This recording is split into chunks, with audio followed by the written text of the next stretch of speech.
हर वो भाषा जो अभद्र भाषा को प्रचार करे, हर वो भाषा जो गलत ट्रैक में लेके जाए, उस पे अगर हम वीडियो बना के हम करें हम बहुत बड़का टैलेंट वाला काम करें, तो इसका सराहना तो हम जीवन में नहीं करेंगे। तो फिर ये भी बोलिए कि अमित महतो का भी सराहना नहीं करेंगे, क्योंकि वो भी फिर ऐसा हम कब बोल रहे हैं ऐसा चीजों का हम सदैव कह रहे हैं कि हम अमित महतो का उस भाषा का विरोध कल भी करते थे, आज भी करते हैं। क्यों है जेल कैंप पार्टी साथ उनके? उनका विचार सही है, उनका विजन सही है, उनका जो रेस है वो सही है, वो होना चाहिए हर झारखंडी में। चलिए, जिस तरीके से उन्होंने किसी पे पर्टिकुलर लोगों पे मतलब गाली दे रहे थे, ठीक है ना, अगर वही चीजें जेल कैंप पार्टी को लेकर के वो गाली दे रहे होते, तो क्या जेल कैंप पार्टी फिर भी उनके समर्थक में उतरती अगर वो जेल जाते तो?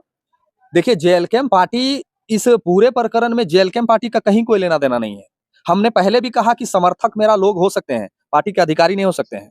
समर्थक का पूरा स्वतंत्रता दिया गया है कि आप कुछ भी बोलो, कुछ भी लिखो। हम किसी को माने किसी को पैसा नहीं दे रहे हैं कि मेरे लिए आप ये काम कर दो। आप अभी छोड़ दीजिए मेरे पास, जो हमको नहीं जानता है, मतलब कि जो हमारे पार्टी में नहीं जुड़ा है, वो भी जेल कैंप को मानता है, और जब भी कोई गलत बात होता है तो उसके फेवर में खड़ा हो जाता है। ठीक उसी प्रकार के कि जेल कैंप का अमित महतो समर्थक हो सकता है, जेल कैंप के फेवर में वो गाली नहीं दिया था, वो अपने जात पे कोई उन्होंने उंगली उठाया था इसलिए वो गाली दिया था। जेल कैंप को गाली मिल रहा था इसलिए नहीं, वो कुर्मी समाज का बेटा था। कई बार उन्होंने जयराम महतो का नाम लिया। सुनिए, कुर्मी समाज, तो जयराम महतो कुर्मी नहीं है, कुर्मी नहीं है। कोनो जेल कैंप आंदोलन कर रहा था क्या? जेल कैंप आंदोलन नहीं कर रहा था जी, वहां तो आजसू के भी लोग आंदोलन कर रहे थे, बीजेपी के लोग भी आंदोलन कर रहे थे। आंदोलन तो सारे लोगों का था, कुर्मी समाज का आंदोलन था।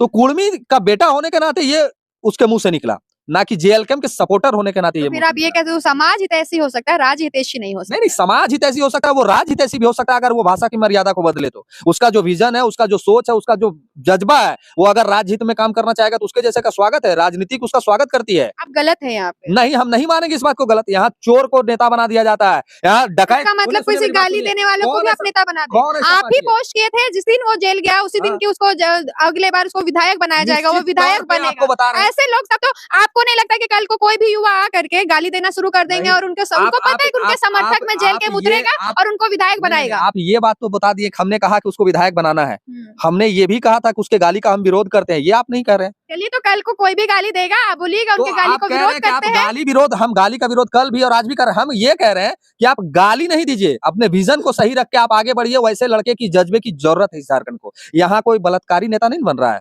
यहाँ कोई उग्रवादी नेता नहीं बन रहा है, यहाँ कोई रेपिस्ट नेता नहीं बन रहा है, यहाँ कोई डकैत जो भ्रष्टाचार में लिप्त। चलिए, तो आप लोग को भी अगर कभी विधायक बनना हो, हमारे दर्शकों को मैं बोलना चाहूंगी कि आपको भी अगर विधायक बनना हो तो आप भी गाली दीजिए, पुरजोर गाली दीजिए। हाँ, एक वक्त पे आपको फिर गाली का बोल दिया जाएगा आपने गाली गलत दिया, लेकिन हाँ, आप इस जज्बे की जरूरत है हमारे राज्य को, इसलिए गाली दीजिए। एक बार वायरल होइए, उसके बाद फिर एक बार थोड़ा सा झेलना पड़ेगा, लेकिन फिर विधायक आपको बनाया जाएगा जेल कैंप पार्टी की तरफ से।